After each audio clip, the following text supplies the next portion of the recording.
Assalamu alaikum, grade 6. I hope all of you are fine and doing well and having fun at home. So today we are going to start unit number 1 of textbook of English. Unit number 1, that is Where We Live Now. Chapter number 2, that is Summers in Murray. So guys, before start the text, I want you guys to understand some vocabulary words and their meaning so that you can easily understand the text. In this text you will face some new words, so you have to understand first of all the words and their meanings, so then you will able to understand the text. So let me start now. Okay students, so your first word is eager. The word is eager. Eager mean keen. Eager का मतलब जो है वो बहुत ज़्यादा किसी चीज़ के बारे में शौकीन होना, किसी चीज़ की ख्वाहिश रखना, उसको कहते हैं eager. Next word is threatened. The word is threatened. Have you ever listened the word threat? आपने कभी वर्ड सुना है थ्रेट? किसी ने मुझे थ्रेट किया है. ओके स्टूडेंट्स, सो थ्रेटन का मतलब होता है किसी चीज़ को इंडेंजर करना. इट मीन्स कि व्हेनेवर हम लोगों को अगर कोई पर्सन धमकी देता है किसी भी चीज़ के बारे में, तो उससे हम लोग इंग्लिश में जो है वो थ्रेटन कहते हैं. या फिर हम लोग अगर किसी चीज़ को ख़तरे में डालते हैं या कोई चीज़ ख़तरे में डलने वाली होती है तो उसको कहते हैं threatened. Okay students, so your next word is deforestation. The word is deforestation. And the meaning of deforestation is cutting down of trees. Deforestation का मतलब होता है फॉरेस्ट को बिल्कुल क्लियर आउट करना, ट्रीज़ को बिल्कुल रिमूव करना, कट कर देना. When a person wants to make a mall or anything else on a place where a forest is, so what he will do? He will cut all the trees and then he will able to make his project. अगर कोई person है वो एक जंगल वाली जगह पे कोई mall या कोई और चीज़ बनाना चाहता है, तो सबसे पहले वो क्या करेगा? वो वहाँ पर सारा क्लियर आउट करवाएगा, सारा फॉरेस्ट जो है उसके ट्रीज़ को कट करवाएगा, क्लियर करवाएगा. उसके बाद वो अपना प्रोजेक्ट कंप्लीट कर पाएगा. That is called deforestation. Okay students, so your next word is resort. The word is resort. Resort means a popular vacation site. जब कभी आप लोग जो है वो नॉर्थर्न एरियाज़ में वकेशन के लिए जाते हैं, विज़िट के लिए जाते हैं, so it is understood that you have to stay and you have to find a place where you can stay. आप लोगों को रहने के लिए एक ऐसी जगह की ज़रूरत होती है जहाँ पे आपको फूड भी प्रोवाइड की जाए, जहाँ पे आपको जितनी भी फैसिलिटीज़ है वो सारी की सारी प्रोवाइड की जाए. सो एक ऐसी जगह जहाँ पर आप स्टे भी करते हैं और आपको सारी फैसिलिटीज़ भी प्रोवाइड की जाती हैं. That is called resort.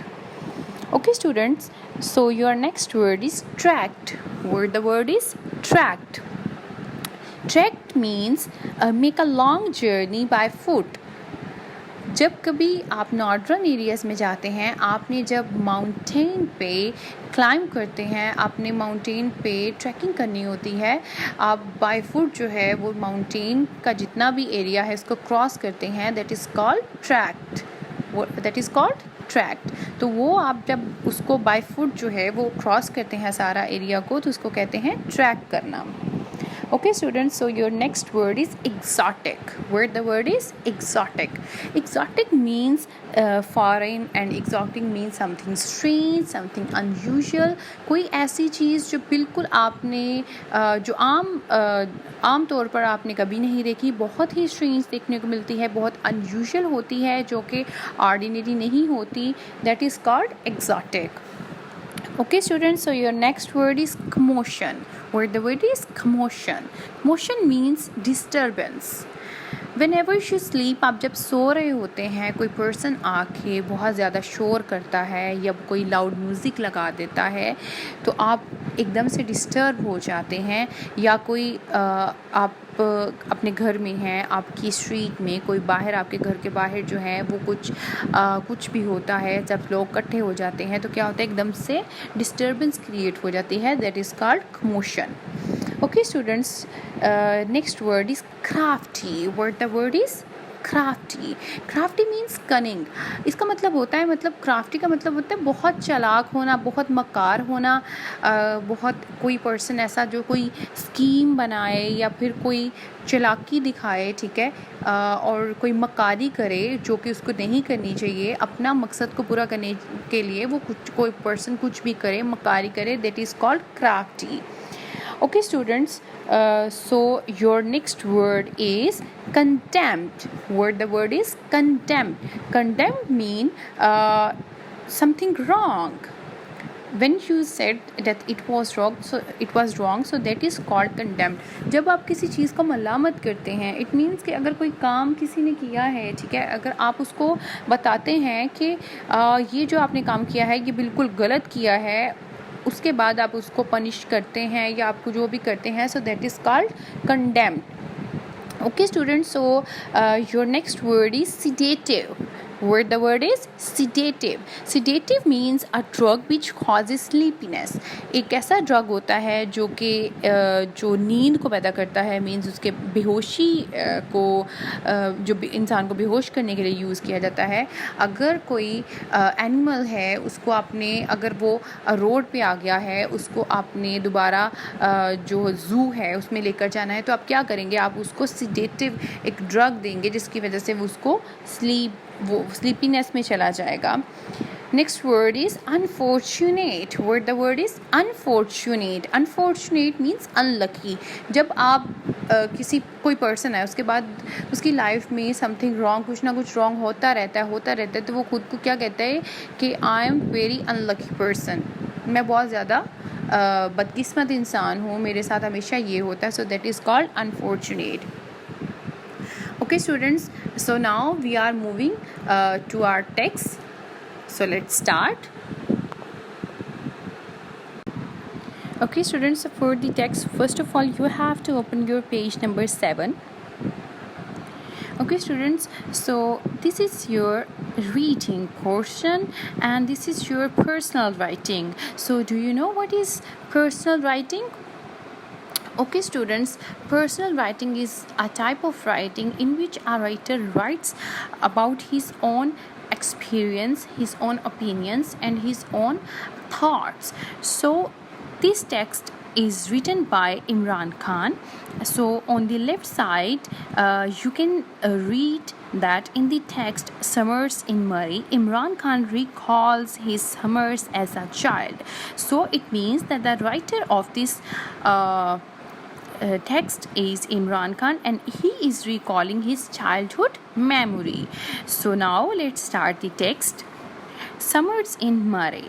When I was a child, eager as we were to escape the heat of summer on the plains and in Lahore, we used to spend our summer holidays either in Ghoda Gali, which is about 25 miles from Islamabad, or in the Hill Resort Murray.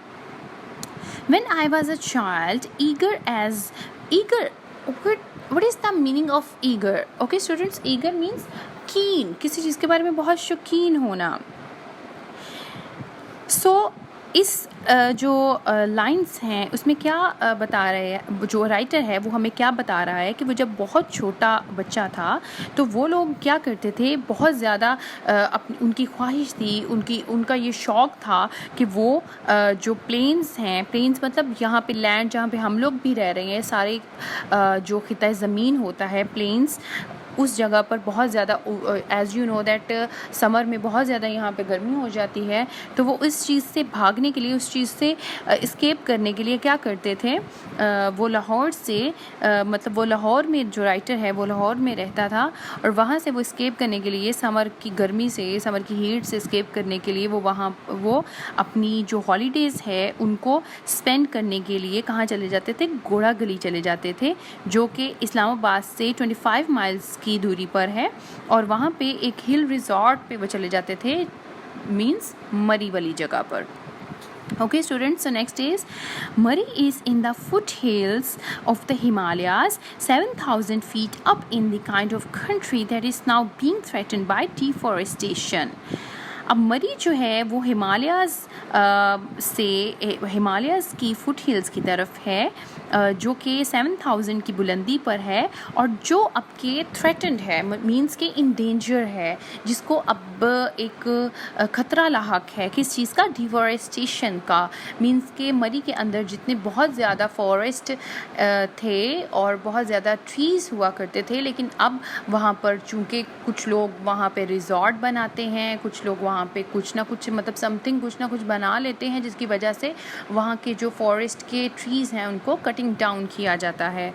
Okay student, next paragraph is quite apart from the cool mountain air which grew cooler the higher we climbed up from the hot dusty plains and the bright crystal clear climate, what I remember best as we trekked and climbed in the hills was the wildlife. अब यहाँ पर क्या है कि जैसे जैसे इंसान जो है वो नॉर्दर्न प्लेस पे माउंटेन को क्लाइम करता जाता है, तो जो क्लाइमेट है वो बहुत ज़्यादा कूलर होता जाता है. और यहाँ पे वो बता रहा है कि जैसे जैसे हम लोग माउंटेन को क्लाइम करते रहे, हायर जाते रहे, तो जितना भी प्लेन था जो कि बहुत हॉट था और डस्टी था, अब क्लाइमेट क्या हो रहा था, जैसे जैसे वो हाई जा रहे थे, क्लाइमेट बहुत ज़्यादा ब्राइट और बहुत ज़्यादा क्लियर था, और उसको जो बेस्ट चीज़ जो उसको याद थी ट्रैकिंग के दौरान, क्लाइंबिंग के दौरान, वो वाइल्ड लाइफ थी. वो क्या थी?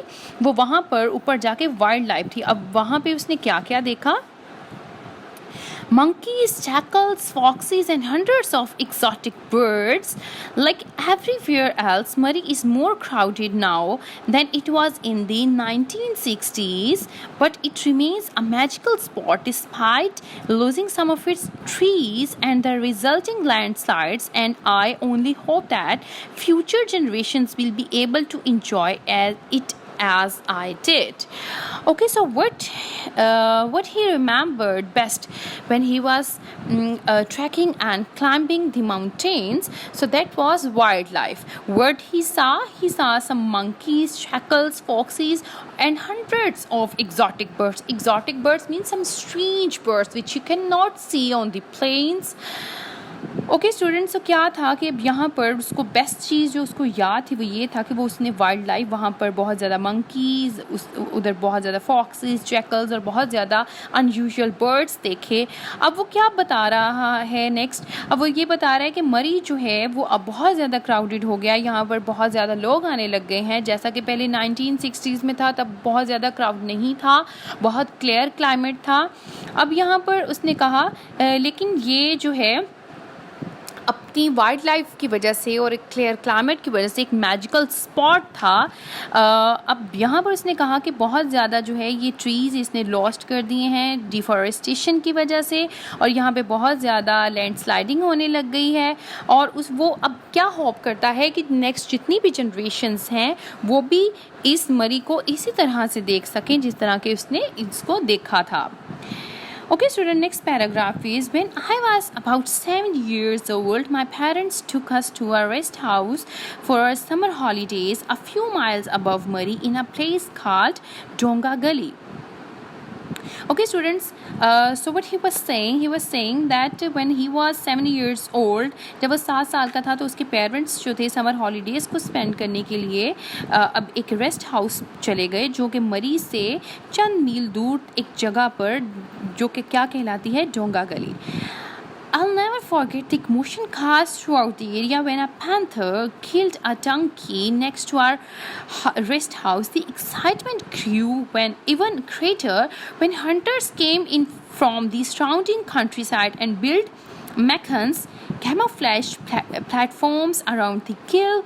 Luckily, the crafty panther sensed trouble and failed to show up.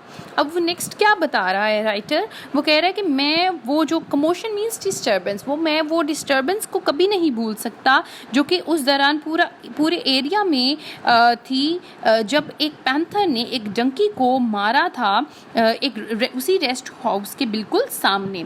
अब उसने कहा कि एक्साइटमेंट तो तब बनी जबकि जितने भी हंटर्स थे, ठीक है, वो कंट्री साइड से निकल कर जो कंट्री साइड का एरिया था वो वहाँ से निकल कर आए और उन्होंने मखन्स बनाने लग गए. मीन्स के उसको कवर करना शुरू कर दिया, उस एरिया को कैमोफ्लेज कर दिया, मीन्स के ब्लॉक कर दिया हर तरफ से जहाँ पे उसने पैंथर ने डोंकी को मारा था.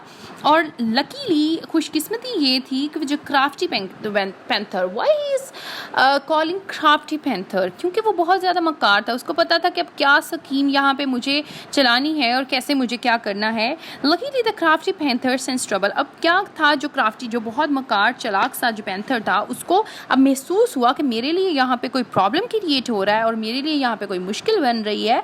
And fail to show up. तो वो क्या किया, वो वहाँ से एस्केप कर गया, वो वहाँ से भाग गया. Okay, so last paragraph is quite recently a panther made its way into someone's garage in Islamabad, which is about 40 miles from Donga Gully. अब क्या था, एक पैंथर था, उसने क्या किया, इस्लामाबाद के एक किसी पर्सन के गैराज के सामने जो है अपना रास्ता बनाया जो कि डोंगा गली से कुछ 40 माइल्स की दूरी पर था. The police were called and some 40 bullets were pumped into the unfortunate animal. अब उस पैंथर को क्या किया, पुलिस आई और पुलिस ने क्या किया कि 40 बुलेट्स जो थी वो उस अनफॉर्चुनेट क्यों यूज़ किया गया, क्योंकि उसको वो पकड़ा गया था और उसको जो है उसके अंदर 40 बुलेट्स जो है उसको पंप कर दिया गया था. When the news broke next day, the police action was widely condemned, with the result that when a month or two later a snow leopard walked into someone's house way up in Chitral in the Krakram, an expert was flown in from Karachi to dart the leopard with a sedative before letting it back into the wild. अब क्या हुआ था कि जब police ने 40 bullets जो थी वो उस पैंथर में पंप कर दी थी, तो जब न्यूज़ ब्रेक आउट हुई तो लोगों ने कहना शुरू कर दिया कि पुलिस ने ये बहुत गलत किया है. पुलिस को क्या चाहिए था कि उसको किसी भी तरह जो वाइल्ड लाइफ है, जो ज़ू है, जो जहाँ पे एक जंगली एरिया है वहाँ पर उसको भेज देते, ना कि उसको मारा जाता. तो एक रिज़ल्ट ये इसके साथ ही 1 महीने या 2 के बाद एक स्नो लियोपार्ड था, वो मतलब चलता हुआ किसी पर्सन के घर के रास्ते में आ गया. चित्राल में ये क्राक्रम में ये वाक़या इंसिडेंट हुआ था. तो क्या हुआ कि कराची से एक एक्सपर्ट को बुलाया गया. उसने क्या किया, लियोपार्ड को सीडेटिव किया, मींस कि उसको एक ड्रग दिया जिसकी वजह से वो स्लीपीनेस में आ गया और उसके बाद उसको उसकी वाइल्ड लाइफ में ले गए. तो ये काम जो एक्सपर्ट ने किया था, it was better than the police. Police ने क्या किया था कि उसको बिल्कुल मार ही दिया था. 40 बुलेट्स जो थी उसमें पंप कर दी थी. तो उनका जो एक्शन था, पुलिस का जो एक्शन था वो अकॉर्डिंग टू पीपल जो था वो बहुत कंडेम उसको किया गया, बहुत गलत साबित किया गया एज़ कम्पेयर टू एक्सपर्ट का जो एक्शन था वो बहुत ही अच्छा था. Okay students, so this was your today's lesson. I hope you have understood the text now. Okay students, so now what you have to do, you have to do your everybody have assignment 2 of English, and you have to solve the question number 1 of assignment number 2 of English. Okay students, so I will explain exercise portion in the next lecture. So take care till then.